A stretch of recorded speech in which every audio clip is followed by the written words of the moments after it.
Let's begin. Take 1/4 banana and mash it with a fork.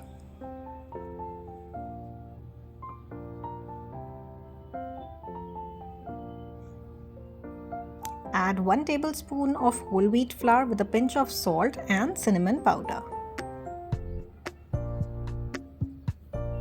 Take 1 tablespoon jaggery powder as well and 1/4 cup of oats. Add 1 tablespoon of oil or melted butter to it and 1/4 teaspoon of vanilla essence. Mix everything together.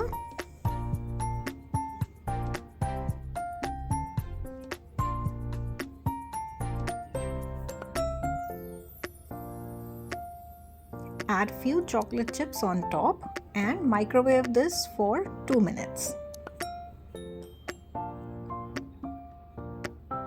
Enjoy!